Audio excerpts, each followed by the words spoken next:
راستی این از زندگی؟ فوق العاده.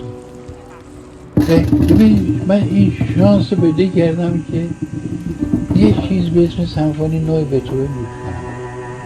کجا میتونم گوش کنم؟ این میز میتونه بگه که من سمفونی نو رو شنیدم، یا بگه من آواز ابوعطای شجریان رو شنیدم. در نظر بازی ما بیخبران